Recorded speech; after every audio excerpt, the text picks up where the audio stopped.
Everyone, thank you very much for the introduction, Jim, and thank you very much to Jim and Claire for their organization of the colloquium, and for Gemma in particular for the very able support for the logistical arrangements.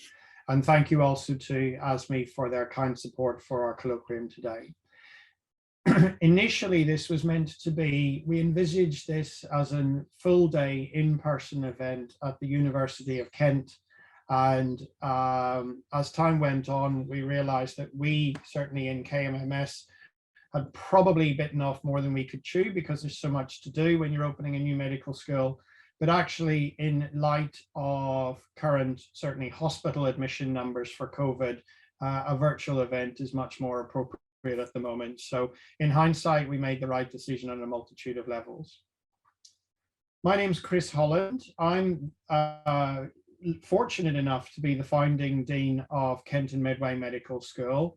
I started in the role in 2018. Before that, I had been at the University of Surrey, involved in a team that was formulating and putting forward a bid for a new medical school there. They were not successful. The bid from the University of Kent and Canterbury Christ Church University was, and I was lucky enough to have the opportunity to take up this role.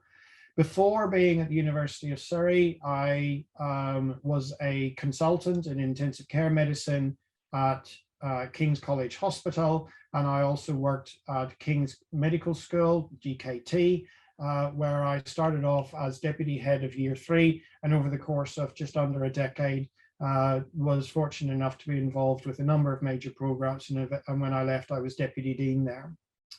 Going a little bit further back, and just to mention it, I'm a graduate of the Warwick Masters in Medical Education program, and I thoroughly recommend doing a PG cert, a diploma, or a Masters in Medical Education if education is your chosen métier, and the Warwick program definitely was something that put me on my road to my current portfolio career.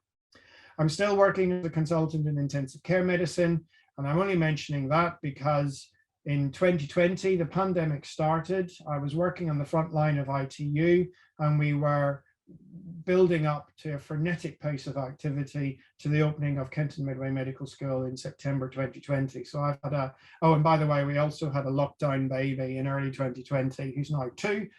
So I tried to fit in several major life events into a very short space of time. I've taken the decision not to have any slides. This is only a short presentation, and I think that virtually slides do hinder communication sometimes in events and short communications like this. But in thinking about a 21st century medical school, there were 4 or 5 points that I'd just like to lightly touch on. I could talk about this for hours. I won't.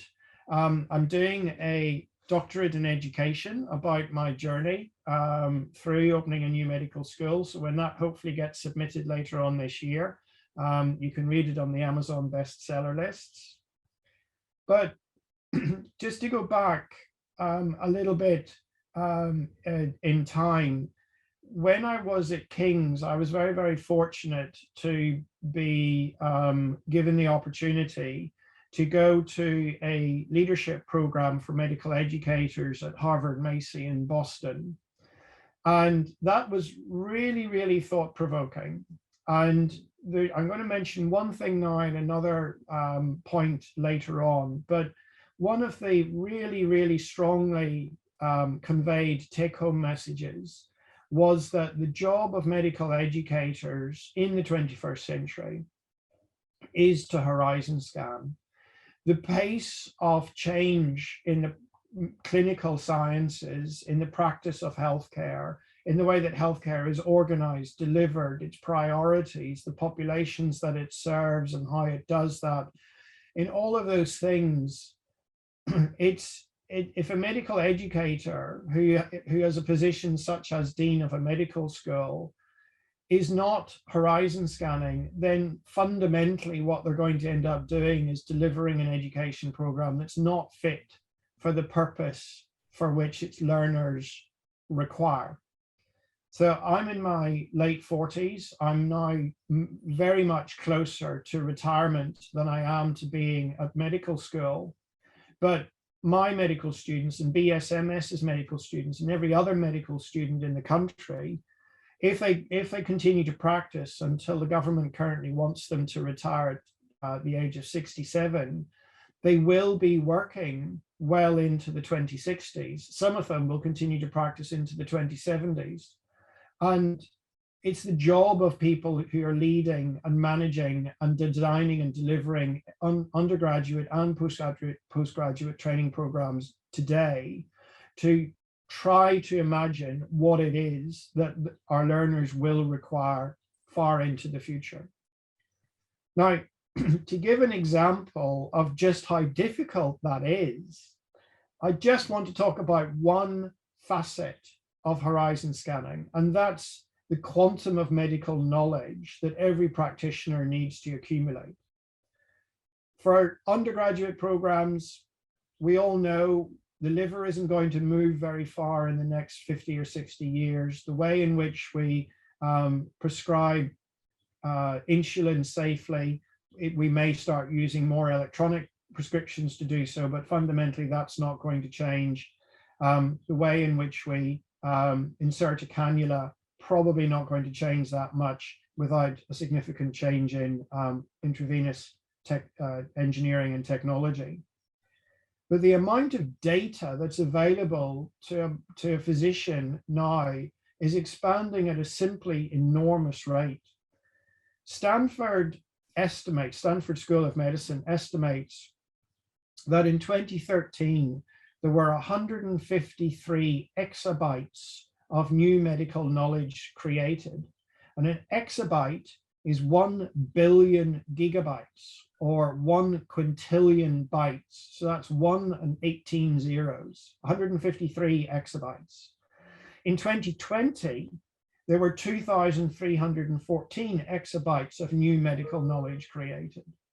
And that's a simply enormous amount of knowledge for a practitioner to be able to accommodate. And what it effectively means, if you sort of invert that and flip it on its head, it means that that rate of generation of new medical knowledge, it means that in totality, stuff that we teach now is out of date or has been replaced in 64 days. So that means that we can teach something at the beginning of an academic year and potentially it's out of date by the time we set the exam at the end of the year. So this has created the concept of physicians needing to be data-driven. And what does that mean? What skill set does that mean that individuals need to have is one of the really strong motivations for thinking about what are the meta skills that we need to provide our students. And then the other thing that 21st century medical schools need to think about is the socially just medical school. Later on, you're going to have the opportunity to think about what it means to decolonize the curriculum.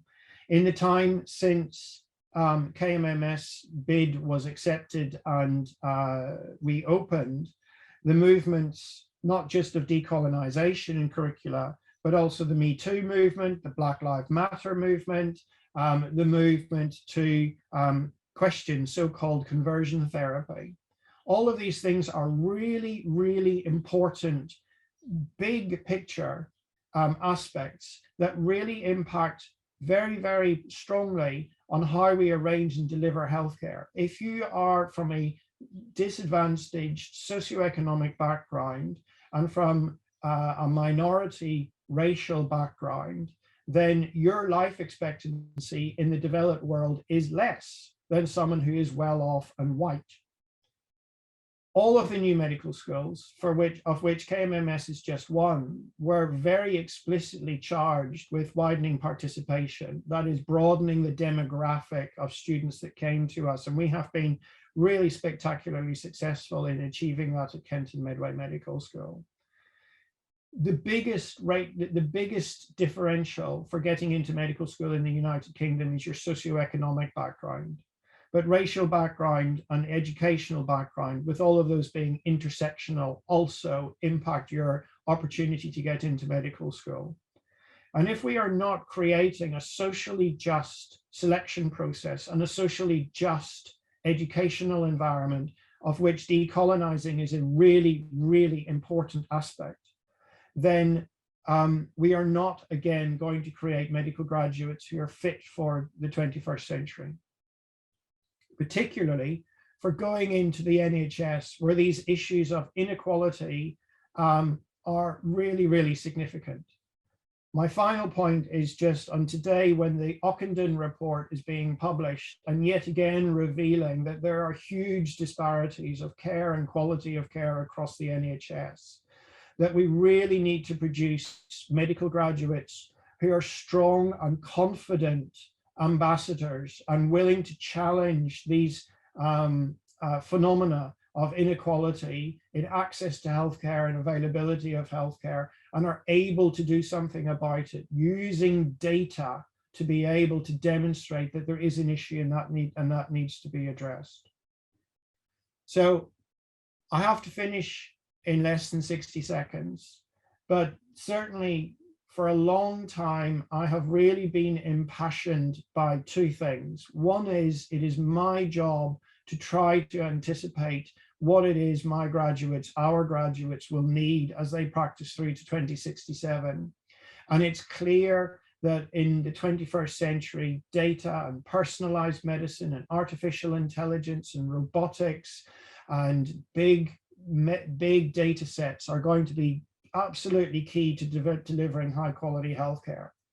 But in the midst of that, we absolutely cannot lose sight of the person, and that person is both the healthcare provider and the patients who we serve. And we need to make sure that our graduates are compassionate, patient-centered individuals, but also that they are empowered to challenge inequality in meaningful ways, because they're going to go out and work in an imperfect system where they need to have provided with the tools and the tool sets and the skills to be able to be active contributors to solving those problems.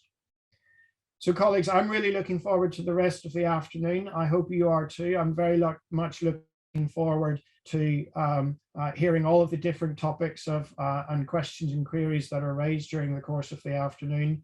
And thank you once again to our colloquium organizers and to ASME for kindly supporting the colloquium this afternoon.